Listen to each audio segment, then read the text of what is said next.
Job chapter 37. At this also my heart trembleth, and is moved out of his place. Hear attentively the noise of his voice, and the sound that goeth out of his mouth. He directeth it under the whole heaven, and his lightning unto the ends of the earth. After it a voice roareth. He thundereth with the voice of his excellency, and he will not stay them when his voice is heard. God thundereth marvelously with his voice. Great things doeth he, which we cannot comprehend. For he saith to the snow, Be thou on the earth. Likewise to the small rain, and to the great rain of his strength. He sealeth up the hand of every man, that all men may know his work. Then the beasts go into dens, and remain in their places. Out of the south cometh the whirlwind, and cold out of the north. By the breath of God frost is given, and the breadth of the waters is straitened. Also by watering he wearieth the thick cloud, he scattereth his bright cloud. And it is turned round about by his counsels, that they may do whatsoever he commandeth them upon the face of the world in the earth. He causeth it to come, whether for correction, or for his land, or for mercy. Hearken unto this, O Job. Stand still and consider the wondrous works of God. Dost thou know when God disposed them, and caused the light of his cloud to shine?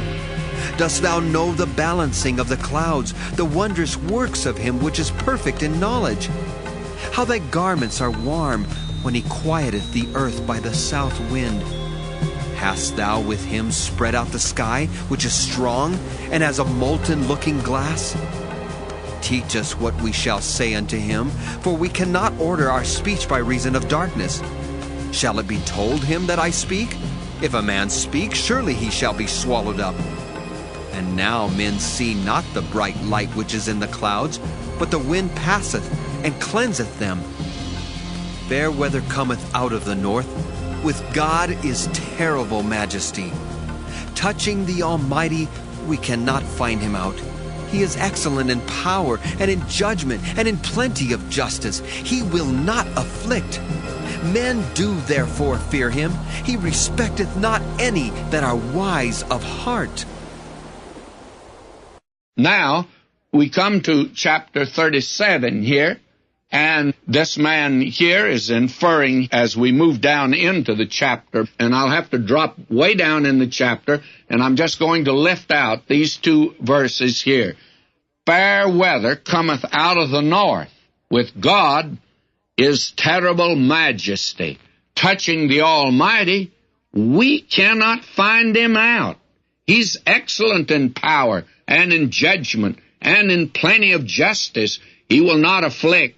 Men do therefore fear him. He respecteth not any that are wise of heart. Now, again, you see, he's inferring that God is so far removed from man, we just can't communicate with him. And he's way up yonder, and we're way down here. And therefore, we see here that that which has separated God and man has been the sin of man. This is a tremendous statement, and chapter 37, I think, reveals that this man, Elihu, is not a proper mediator. And that's one of the reasons today that I have never specialized in counseling. If you want to know the truth, and let's just keep this, between us, I don't know enough to be a counselor. I think a man today that's going to pose as a counselor, he's sitting in the place of God. He takes the place of God. And that's what the friends of Job, you see. They were taking the place of God in this man's life. They were going to counsel him. And their problem was their knowledge was not adequate. And today, I think the great breakdown in counseling is that we're not all-knowing. We are not omniscient. We do not have all the knowledge that is necessary. I have a very wonderful doctor.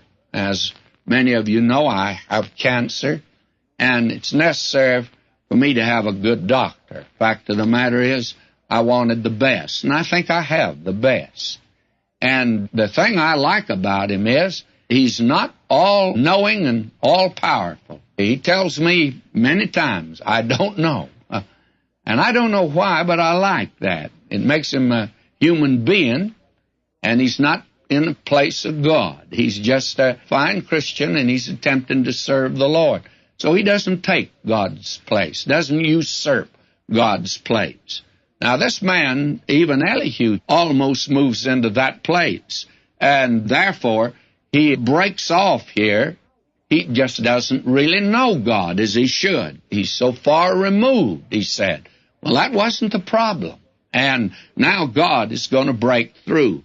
And you'll notice verse 22 of the 37th chapter, one of the last things that Elihu said, he referred to the weather. And he gave a little weather report. Fair weather cometh out of the north. Why do you suppose he said that? Well, all the time that this man was speaking, and I think during most of the discourse, a storm was forming way over on the horizon. And as it, I think, grew dark, that the storm began to advance. The wind began to howl. And I think that a few drops of rain was falling. And it was a very wicked storm, by the way. And everybody ran for cover. And Elihu finally is here, and I think he takes off. And poor Job is left there.